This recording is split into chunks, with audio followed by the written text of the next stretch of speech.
Hey there YouTube, this is the Phantom Outlaw with another tabletop review coming at you here. This time we're going to be talking about the newest offering here from H&K, the HK VP9. It's been out for a few months now.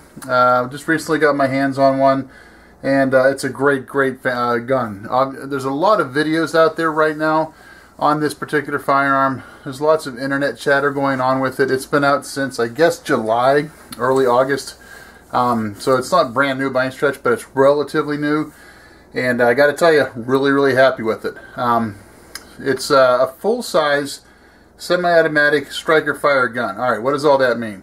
Well, as usual, we're going to talk about some of the numbers here, and I'm going to do some comparisons here in a moment, so let's just go over the numbers to get that out of the way.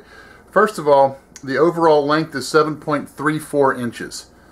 The width is 1.32 inches. The height is 5.41 inches. The barrel length is 4.09 inches. And the sight radius is 6.38 inches. So what does all that mean? Well, that means it's a full-size firearm. For a quick comparison here, what I am going to do is I'm going to grab, because it was the closest one I had for comparison, this is a Glock 23. So as we hold the Glock 23 out here, it's going to be a very similar sized gun. But as we actually go ahead and compare the two, like if we put them right on top of each other, you're going to see that the HK is a little bit taller, a little bit longer, not by a whole lot.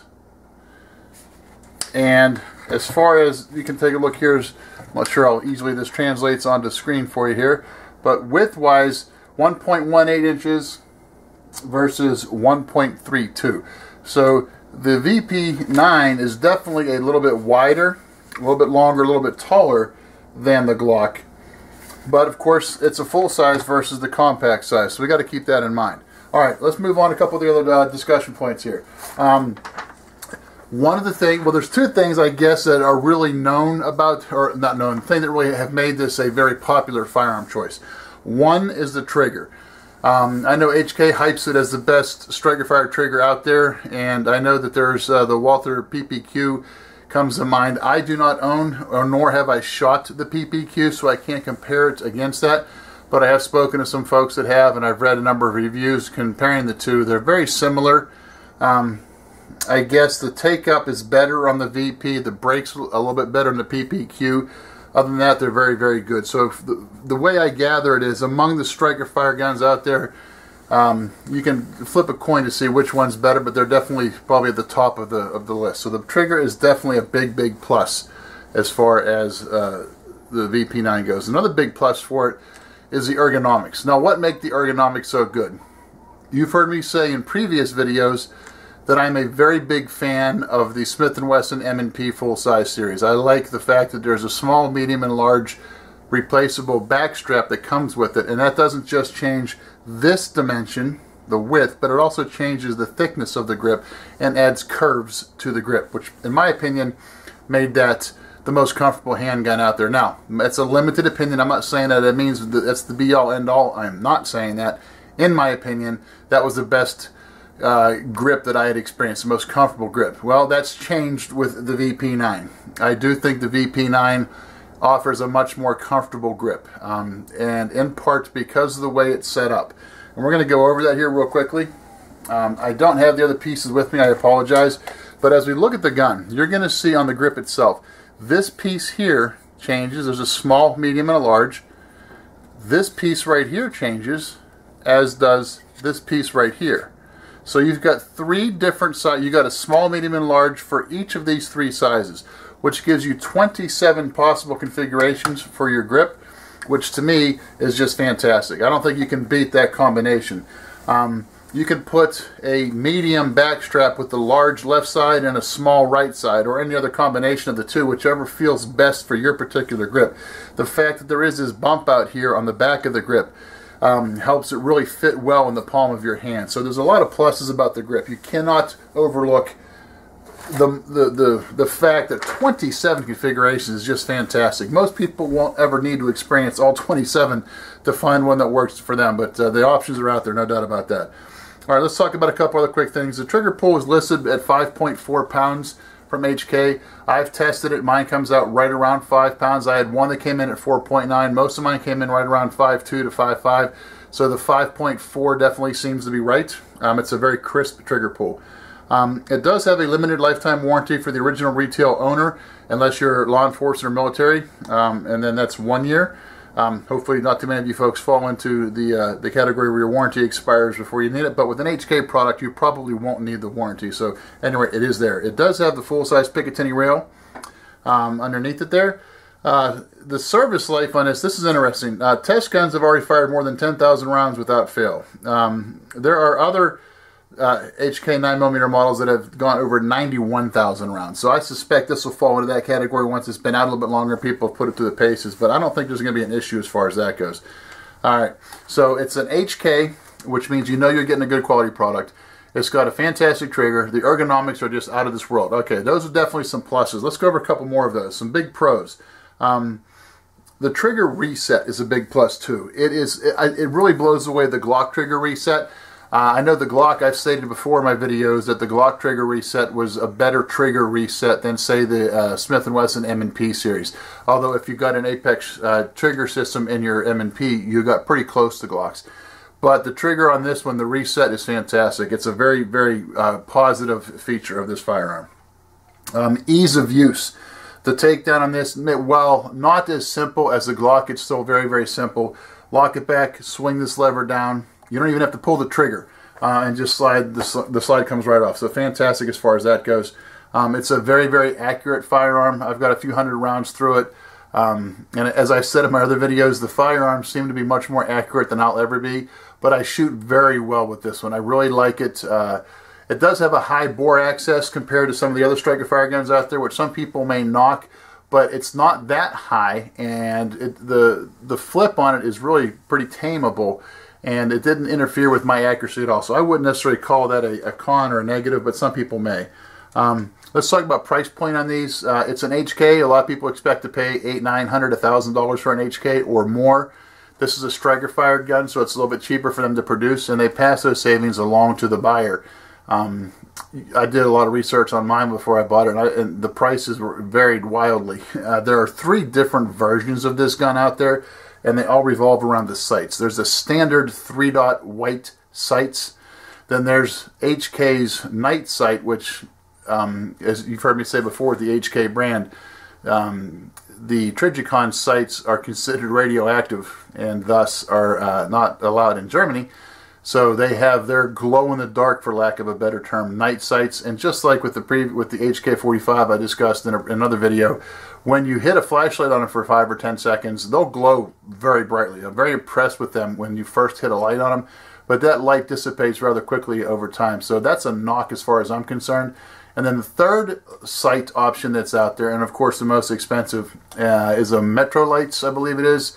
Tritium night sight, which is, as I said, you pay more money for it, but you do get the more traditional style night sight. So you have 3 different options, but either way, the price point is definitely lower than a lot of people would expect from an HK, so that's got to be considered a plus as well.